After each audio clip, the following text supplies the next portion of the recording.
Nama saya Syia. Saya duduk sekolah di SJPC Bentong. Awak sini. Di batu.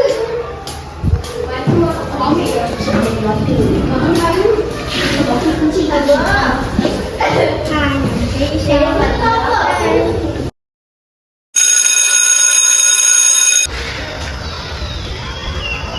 Hei, siapa tu? Hai. Hai. Nama awak siapa? Nama saya Syia. Oh, nama saya Elisha. Minggu depan kan kita kena buat pidato. Awak nak masuk tak? Saya nak masuk, tapi saya tak pandai berbahasa Melayu. Tak apa, nanti saya dengan Isha akan ajar awak. Okey? Okey.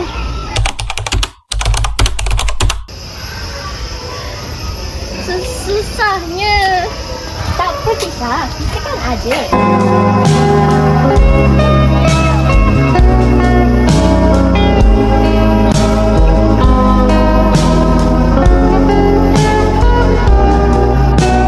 Watch the sunrise along the coast as we're both getting old.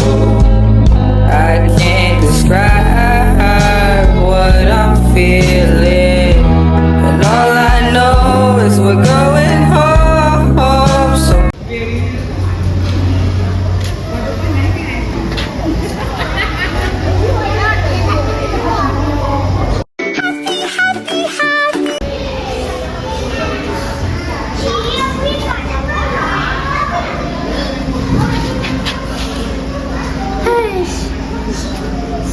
Saya nak masuk, tapi saya pun boleh ke?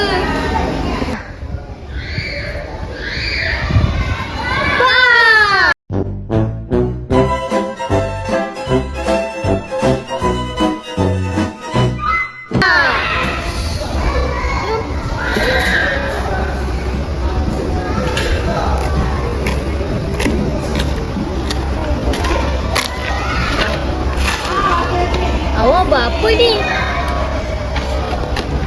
Saya nak masuk pertandingan pidato, tetapi saya tak pandai bahasa Melayu. Tak apa, nanti kita orang ajarlah awak. Kami akan pastikan awak menang pidato ni.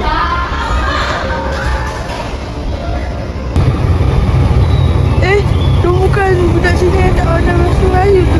Nak kecek aja dia buat apa.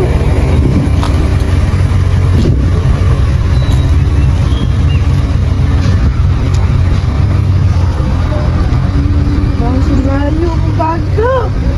Lagi buat nak menang. Aduh lah. Kau ni, dia boleh lah. Nanti kita akan ajar dia sampai dia pandai. Kau tunggu lah nanti.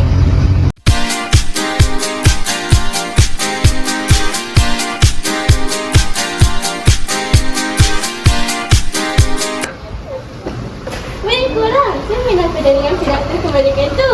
Buatanlah Syia. Usaha dan kerja keras awak akhirnya membuahkan hasil. Awak tak pernah berputus asa. Kejayaan ni memang layak untuk awak. Terima kasih. Saya berjaya pun disebabkan korang. Terima kasih sebab selalu ada dengan saya.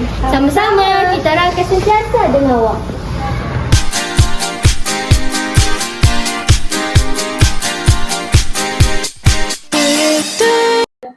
Aku rasa aku kena minta maaf dengan Syia sebab aku dah mengampau je dia tadi. Aku minta maaf je.